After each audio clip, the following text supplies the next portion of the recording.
vous écoutez RTL. Maison, jardin, cuisine, brocante. Avec Bernard Poirette sur RTL. Il est 9h44. Maison, jardin, cuisine, brocante du 1er janvier 2018. Mes amis, bonjour et bonne année. Eh bien, Bonne bonjour année, Bernard merci et Bernard. bonne année. Vous savez que Bonne par année à amis, tous. je veux dire Églantine, Sébastien, Laetitia et Thierry, C'est que je nous. salue Et bien oui, bas. les mêmes. Salut Ça va, Bernard. vous n'avez pas la tête comme un compteur à gaz? Non, tout va mais bien. on est en Vous pleine êtes pas trop mal, Vous êtes non. opérationnel, Églantine Ouais, j'ai émeillée, dormi à journée 10 heures, lecture. Ah voilà, d'entrée, Bah, on se 1er repose. janvier, journée lecture. Bah oui, Ouais. Après se reposer.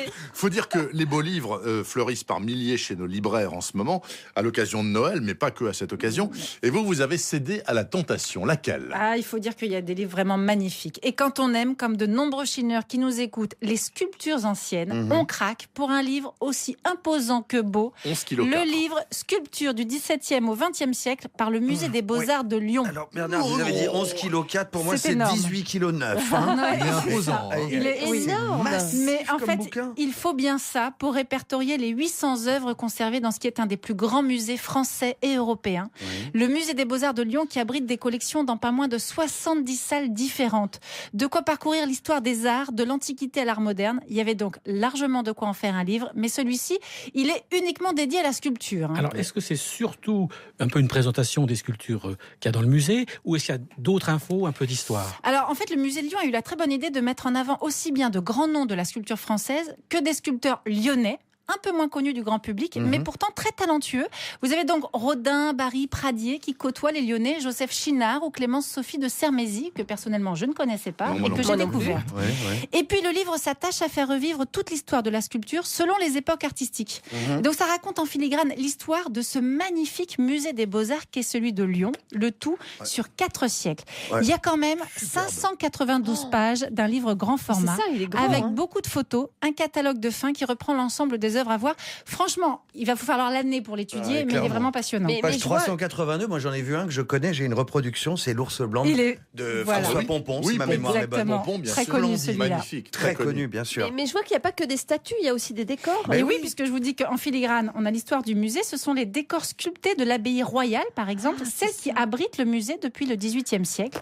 Alors, comme je vous le disais, le livre, qui est aussi monumental que certaines œuvres qu'il présente, remet chaque période historique dans son contexte historique. Il fait le tour des œuvres majeures de ces 4 siècles dans un ordre chronologique. Il ne pouvait donc pas se passer de revenir sur l'histoire du bâtiment du musée. Donc Ouais. c'est un superbe livre, si j'ai bien compris. Exceptionnel. magnifique, oui. C'est à Exceptionnel. offrir ou à s'offrir d'ailleurs pour bien commencer l'année. selon Oui, vous. alors c'est publié aux éditions Somogy. Il vaut 55 €. Ouais. Je trouve que c'est pas grand-chose. Et alors après, je vous propose quelque chose qui n'a mais rien à voir, Ouais. mais qui devrait enchanter les amateurs de rétro gaming. Vous savez qu'ils sont nombreux. C'est pour moi, ça tient. Vient de L'Argus des sortir jeux vidéo. l'Argus des jeux vidéo. C'est un pavé Exceptionnel. absolument énorme lui aussi, 576 pages, Ouais. mais c'est le minimum pour ce guide des jeux vidéo anciens sorti en France, aux États-Unis et au Japon entre 1980 et 2000. Oh, je le veux, Églantine. je le veux. Quand Non, je mais- pense que je n'ai jamais joué un jeu vidéo, C'est en pas deux possible. matchs. Moi non plus.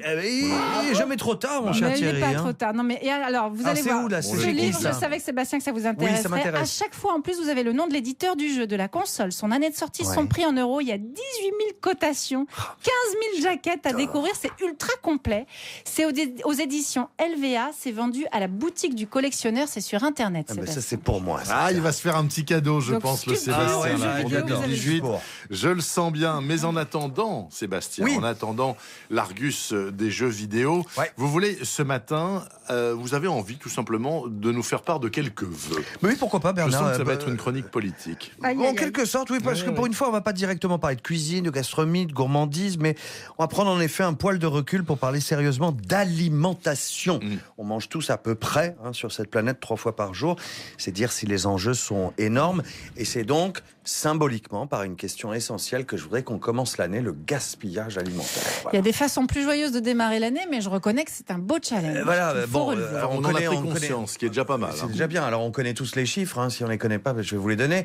À l'échelle de la planète, c'est un tiers de notre alimentation qui est tout simplement jetée, perdue, C'est gâchée hallucinant. à la C'est peine, terrible, Bernard. hein. Quand vous dites. Alors, en France, il faut savoir que chacun d'entre nous, ici, autour de cette table, jette tous les ans 20 à 30 kilos de nourriture, dont des produits qui sont encore dans leur emballage. Pas moi, mais je connais les coupables. Voilà, alors il faut se mobiliser évidemment au jour le jour, acheter moins pour jeter moins, réapprendre à cuisiner, à utiliser ses restes. Ou avoir des poules pour manger ce qui reste. Pourquoi pas. Et être dans les AMAP, parce qu'on est obligé de consommer ce qu'on a. Non, mais aussi prendre conscience du fait, ça tout le monde ne le sait pas, et pourtant, certaines dates limites de consommation sur nos produits. Vous savez, ce sont que des indications. Les yaourts, on les mange un mois après. Exactement, les yaourts, ça se paye pas éventuellement au bout de 6 mois.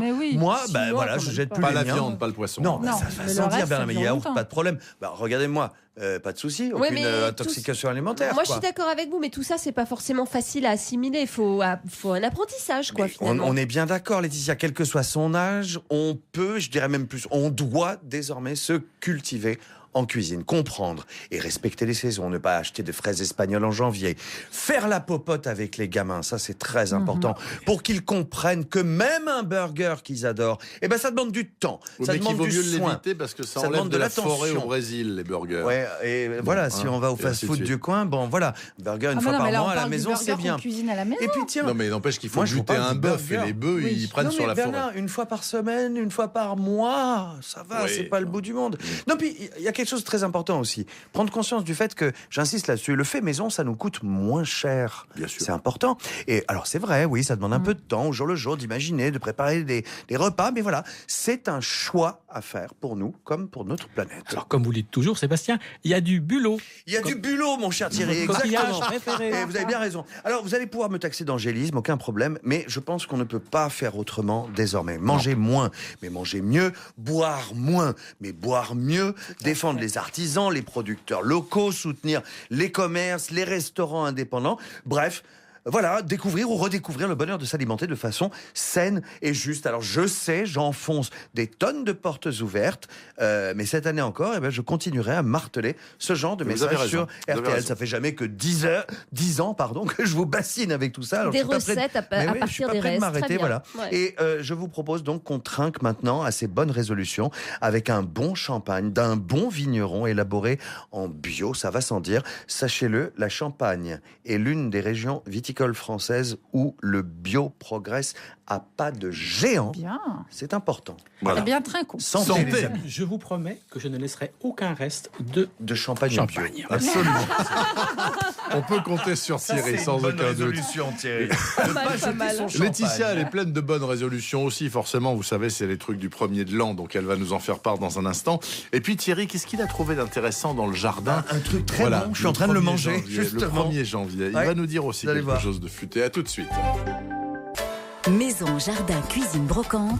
Sur RTL. RTL Matin, il est 9h52. Suite et fin de ce Maison Jardin Cuisine Brocante, le 1er de l'année 2018. D'abord avec vous, Laetitia Nallet, ce 1er janvier. Qu'avez-vous dans votre hotte de décoratrice? Rien. Aujourd'hui, on va rien faire, exactement. On range après la soirée d'hier et après on se repose. Très bien. Non, mais c'est pas le bon jour pour se lancer dans un bricolage ou repeindre une pièce. En revanche, allongé sur votre canapé, une tasse de café ou de thé à la main, vous pourrez tendre l'oreille et découvrir les news 2018. Alors, d'abord avec la couleur de l'année. Quelle est-elle? On change encore. Je suis à peine habituée au rosé. Mais non, c'était la vraie couleur de l'année, c'était le greenery l'année dernière. Mais chaque année, Pantone et Tolins mettent en avant la couleur de l'année. Et la couleur 2018, vous en avez peut-être entendu parler parce que c'est officiel depuis mi-décembre. Ça m'a échappé.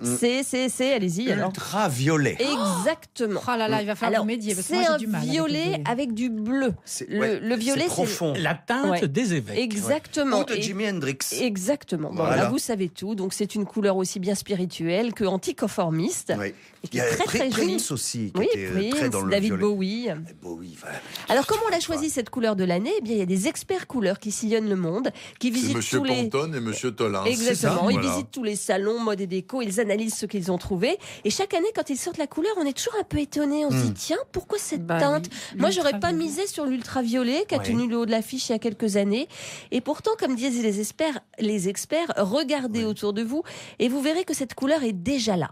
Rien que dans le métro, en venant, j'ai vu les pubs de nouvelles baskets qui sont en velours ultraviolet.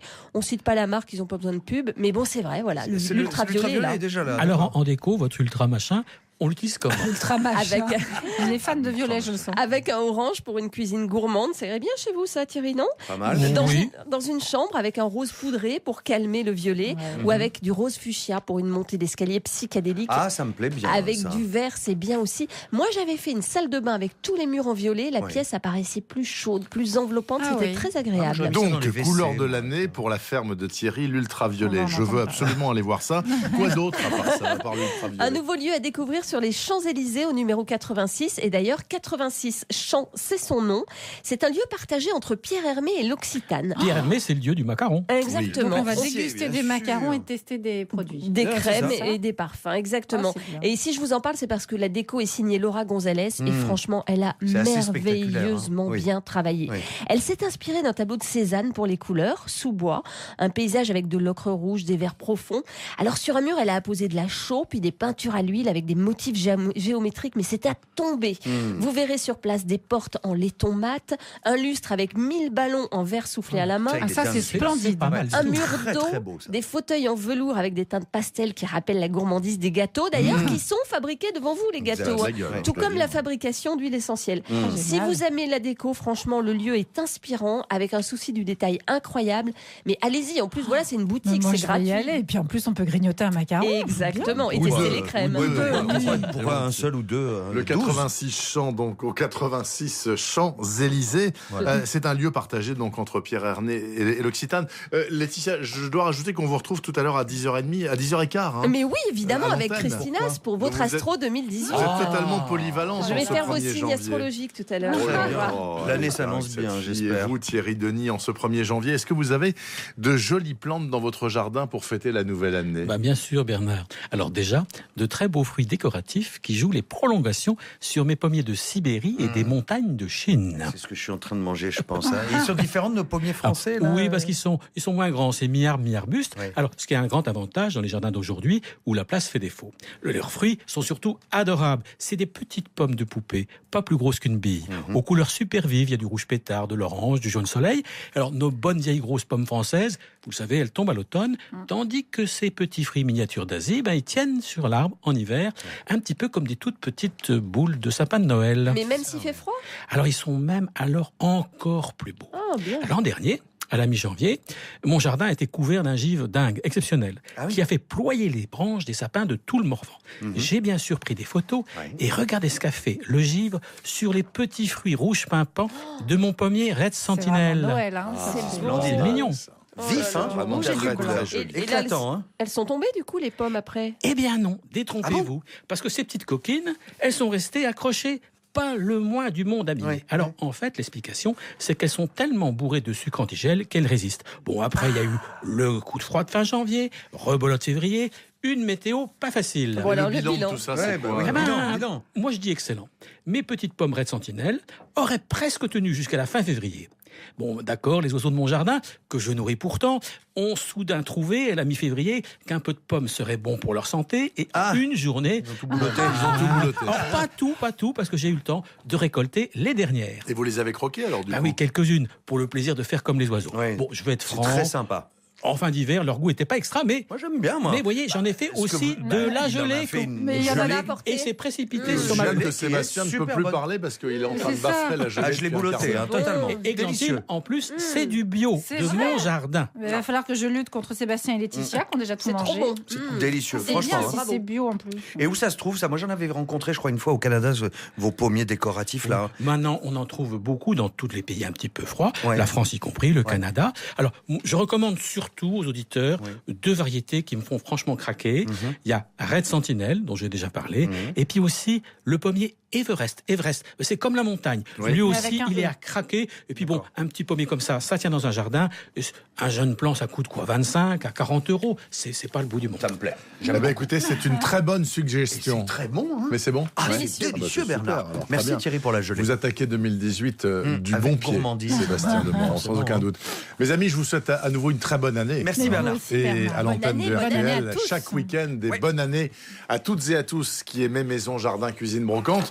Ils seront là samedi prochain, sans faute, avec moi. Allez, bonne semaine, mes amis. Bonne semaine.